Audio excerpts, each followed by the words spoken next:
Hey, welcome to Tabletop Skirmish Games. I'm Lee, and in this video I'll be taking you through a Brutality battle report for the narrative mission Danger Cove.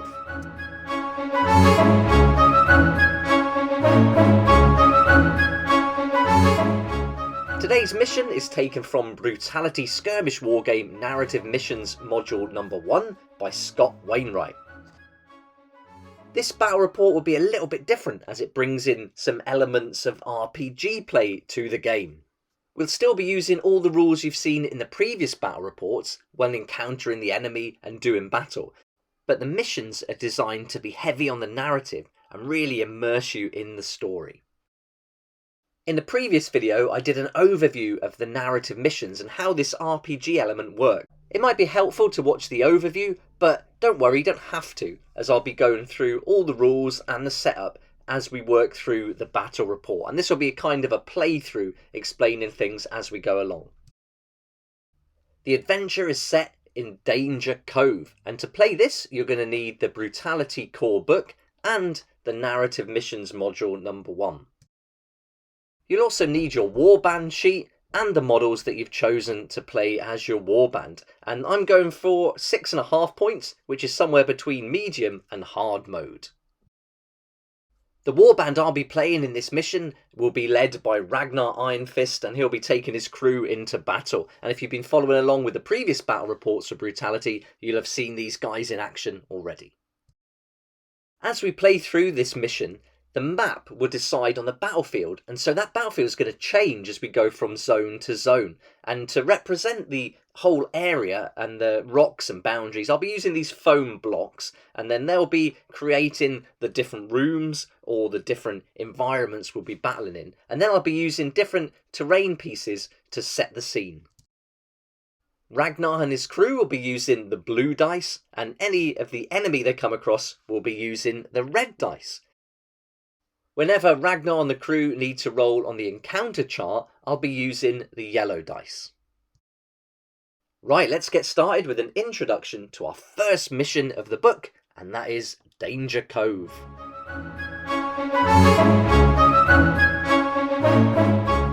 Ragnar was in a local tavern and heard an interesting rumour.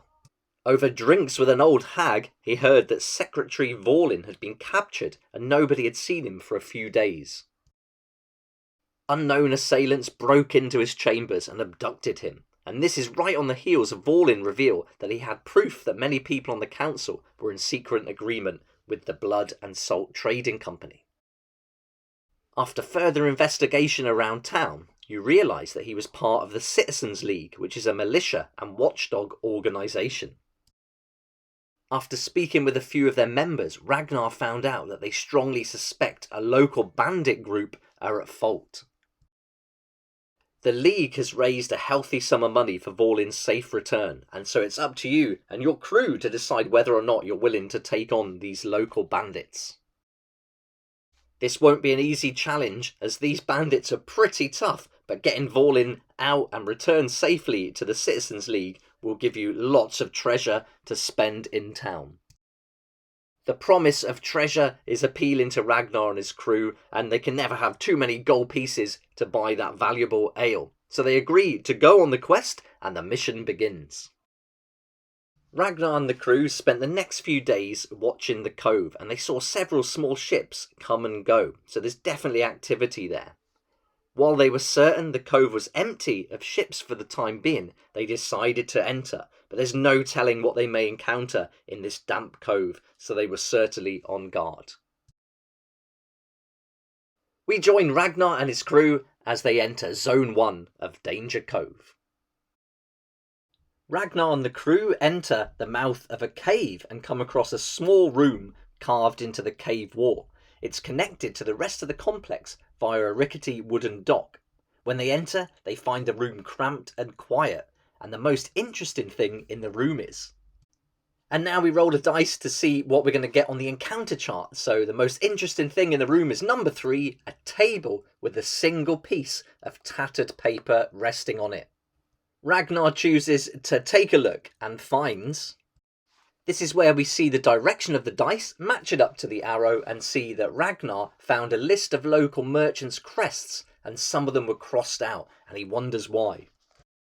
Not an awful lot going on in Zone 1, but it is the entrance to the Cove after all, so Ragnar and the crew decide to move through the corridors and arrive at Zone number 2. Here they find a small room branches off from the hallway. It's closed by a well-worn and unlocked wooden door. There's only a dim light source when they enter, but despite that, they quickly notice that this appears to be like any other room, and nothing of real interest. That is, until they trigger the trap.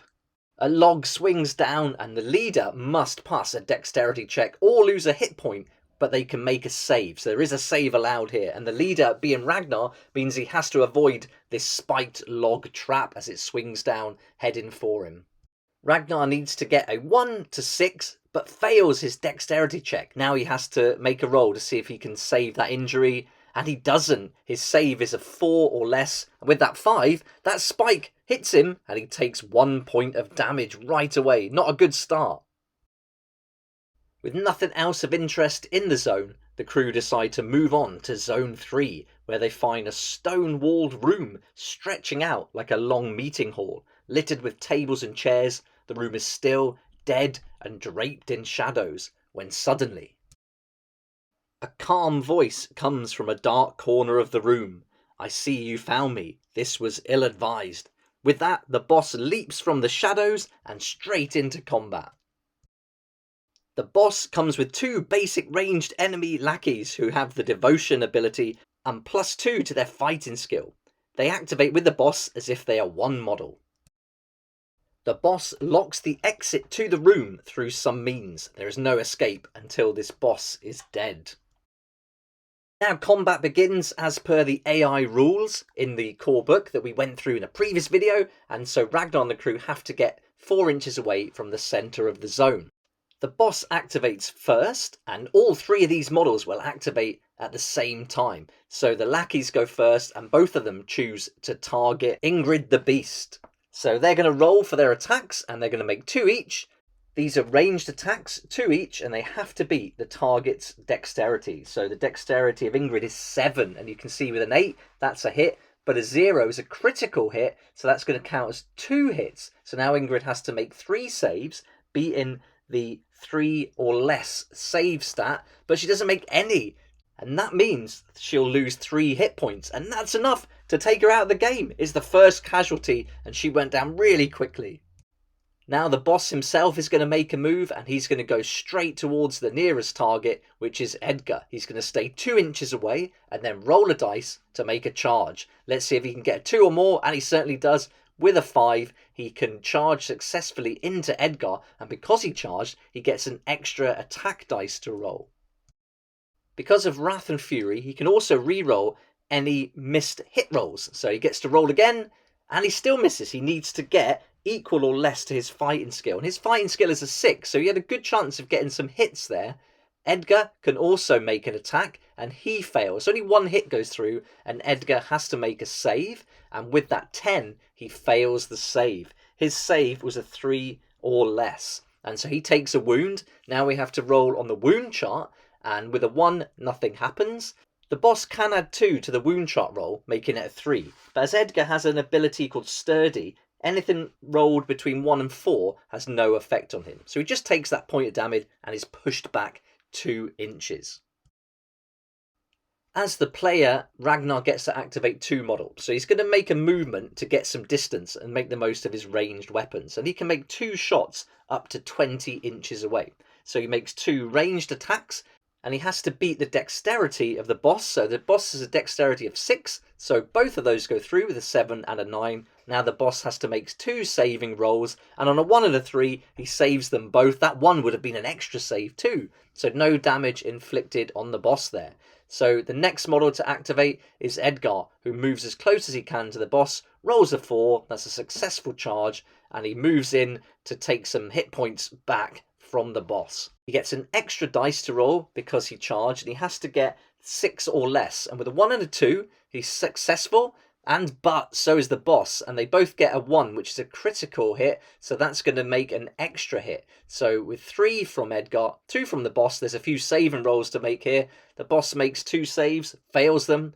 Edgar makes 2 saves, fails one, saves one, and the boss forgot the other dice. So that boss is going to take 3 points of damage there. He loses 3 hit points. And then Edgar is going to lose 1 more hit point, taking him down to 1. And now we have to head over and make some rolls on the wound table after the boss has been pushed back 2 inches after combat. Let's roll the blue dice, see what happens to Edgar. Now, he's got an 8, and that's going to confuse him. The boss chose the crushing chart there, so he's going to be confused. And the boss is going to take a critical on that 10. That's 1 extra point of damage. For the 4, he's going to have a -2 dexterity. And for the 6, he's going to get a -2 to movement. So that was a really successful attack there. That's going to limit the options for the boss, bringing him down to 4 hit points remaining. His dexterity is now 4, and his movement is down to 4 inches. So that's going to hinder him in his next activation. Let's place this token so remember that Edgar is confused. Combat continues as we go back and forth from the boss activating once, having to activate all the models, and then it will be 2 player models. And don't forget, combat has to continue until the boss is killed. So the 2 lackeys move up, get as close as they can to the boss, and they're going to make some long range attacks at the weakest model. And 2 attacks go through. They've got to beat Edgar's dexterity of 5, and with a 7 and 8, that's 2 successful hits. And Edgar makes a roll, he fails 1, saves 1, but he is going to take 1 point of damage, and that's enough to take Edgar out of the game. The boss now continues the activation. His movement's only down to 4, but he can still get close enough to make a roll for a charge, and he's going to charge into Inga the Witch with a 6. That's successful, and he pins her into the corner. Now he gets that extra attack roll because he charged. He's going to roll 3 dice. Don't forget he can re-roll any that he misses. Inga retaliates with 1 attack. The boss gets 2 successful hits and then remembers he can re-roll that failed one, but it still fails, and so Inga now has to make 2 saving rolls. So she rolls the 2 dice with a 1 and a 7. That's a critical save. That means that 1 save becomes 2 saves and she'll inflict no damage. She can't be pushed back 2 inches either, so the boss has to move back 2 inches himself. Now it's time for Viggy to get in the action as he activates, and he's going to take 2 shots at the boss. Viggy can make an extra attack because of an ability he has, so he can roll 3 dice. He can also add 2 to the result because for him aiming is free. So this is going to make those results that much better, but can he beat the dexterity, which is down to 4, don't forget, because of earlier on with the attack from Edgar. So with 2 successful hits now, the boss has to make 2 saves, and he fails them both. So he's going to take another 2 hit points now. That's going to bring him down to 2. We have to make 2 rolls on the wound chart, and a 4. His dexterity's down 2, and another 2. So that's now going to reduce his dexterity right down. That's going to come down from what was 6 down to 4. Now that 4 is going to become 0. That makes him really easy to hit at range. So right away, Ragnar activates, and he's going to take 2 shots as well, but adding 1 for his point blank ability. Now, Ed 1 is still going to fail though, so anything 2 or more is a successful hit, and 3 go through. That's 3 successful hits. The boss has to make 3 saves to stay in the game. Let's see what he can do.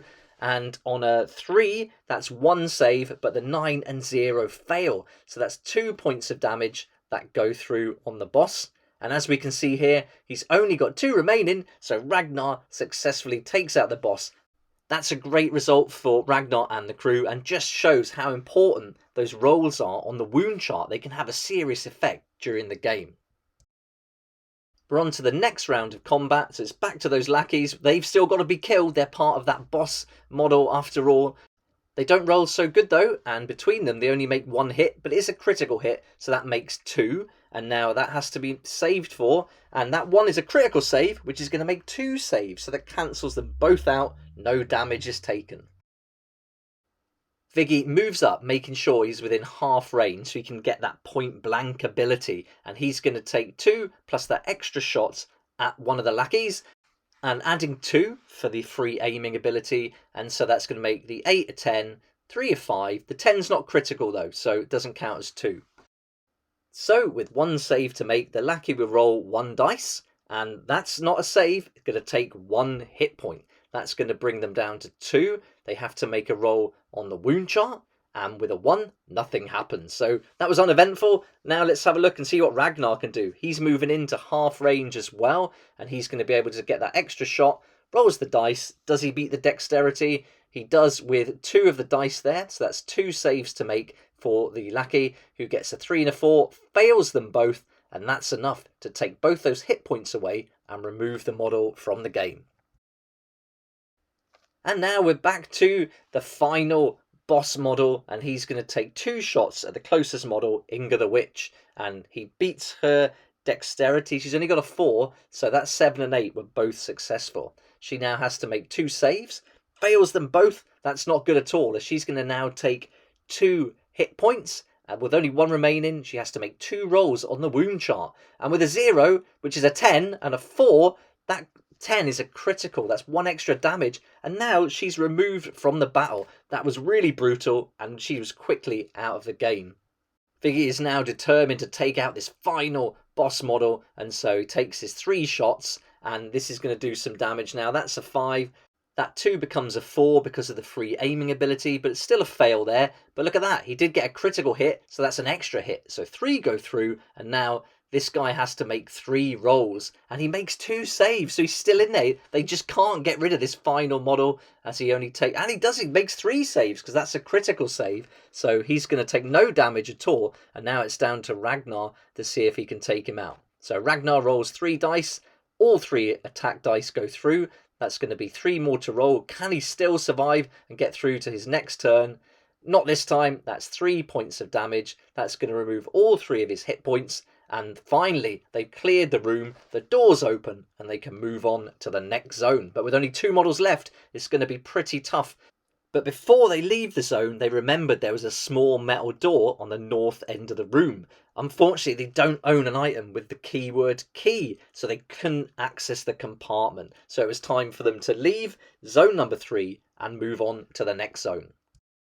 As they made their way across the aged wooden planks, they noticed crates and boxes lining both sides, and the light from outside illuminated a high-ceilinged space. As the water softly lapped against the rock walls, they could hear a conversation echo from elsewhere. That's when they noticed suspicious piles of clothing filled the room and emitted a musty odour. Suddenly, enemies sprung from the clothing. But the 2 basic enemies were terrified at the sight of Ragnar and Viggy and decided to flee immediately. After exploring the rest of the zone, they decided to move on and see what they would find in zone number 7. That was certainly a lucky break and could have gone badly for them. As they move into zone 7, they find a room that's clearly a kitchen area of sorts, with a hearth built into the wall on the southwest corner. A few shelves lined the walls about eye level, but there was nothing of interest up there until... Now they've rolled here the same roll they did previously for the boss, so we can't use that again, so we have to roll 1 more time. And we've done it again, so we'll keep rolling until something else happens. Now we've got a 3.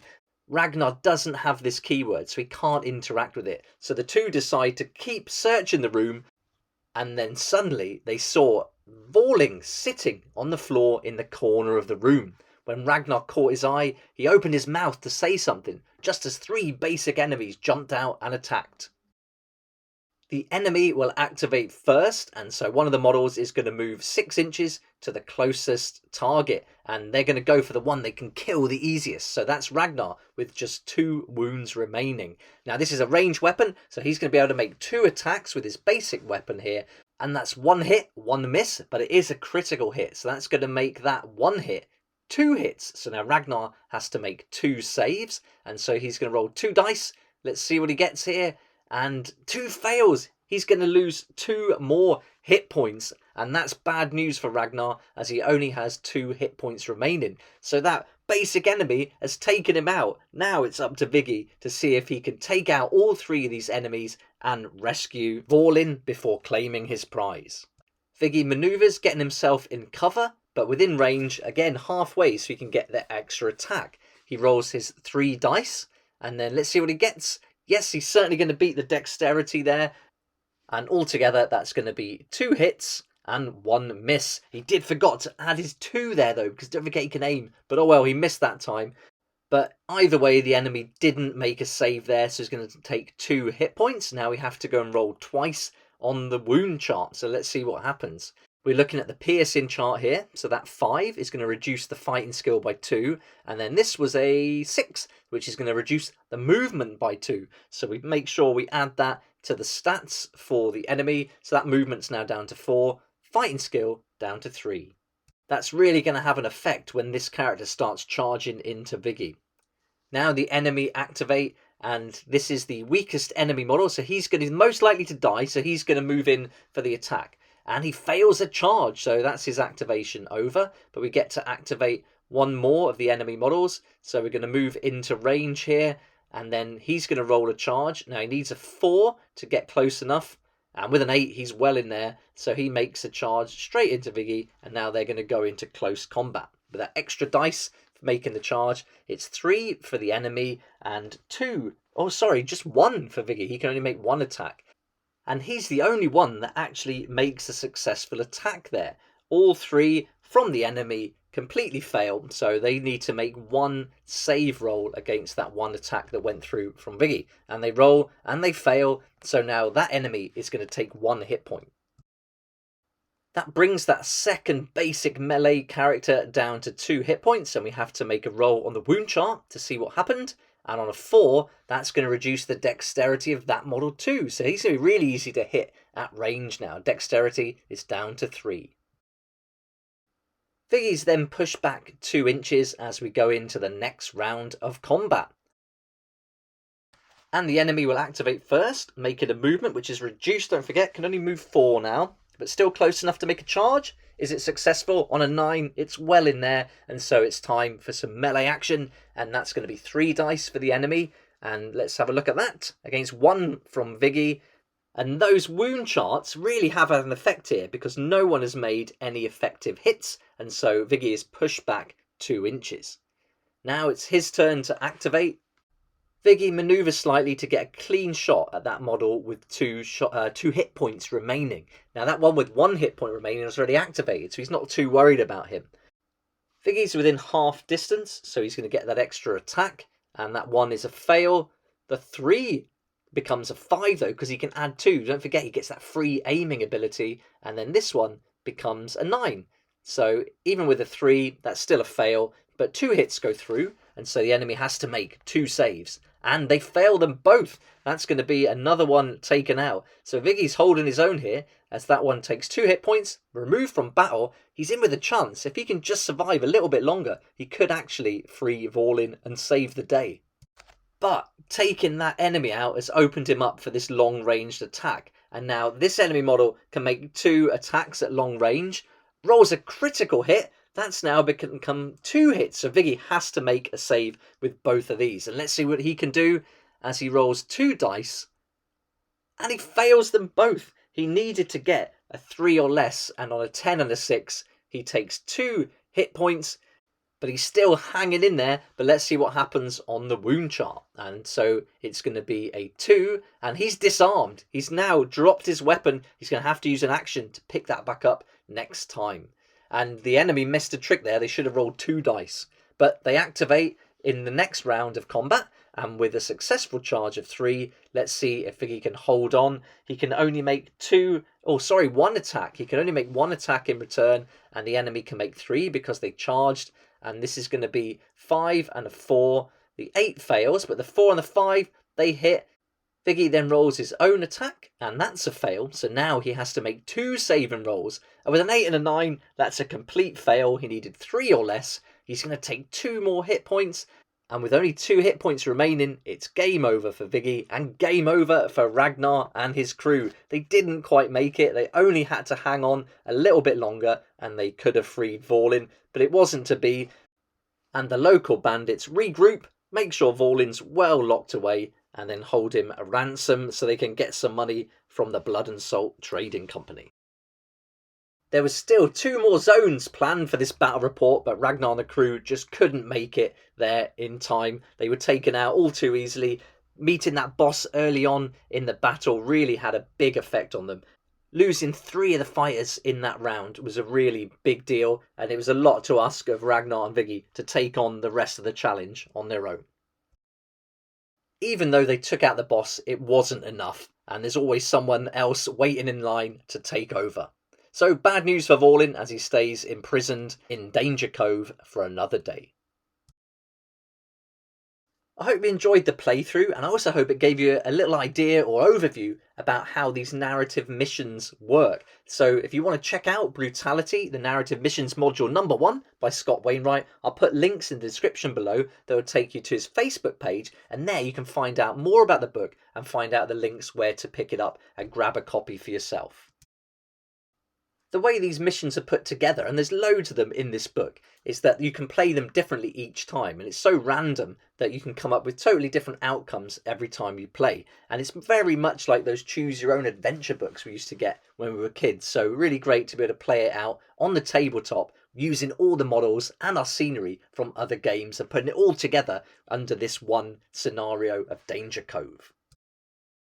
This was a very different way to play a skirmish game, and it certainly brought in a lot of RPG elements to it. So I hope you enjoyed seeing something a little bit different. I'd love for you to give it a go yourself and support Scott by picking up his books. Thanks so much for watching. If you want to find out more about Brutality, then there's loads of videos on the channel now where I've gone through the main book, the narrative missions, the bestiary and gauntlet mode, and shown them all in action during the battle reports. So if you want to check those out, they're on the channel. But for now, thanks so much for watching. Please like if you liked it, subscribe for more videos like this, and don't forget to hit that notification bell to join me next time on Tabletop Skirmish Games. I'd like to say a huge thank you to my Patreon supporters who make these daily videos possible, and if you're interested in joining the community, it'd be awesome to see you there, and I'll put a link for that in the description down below.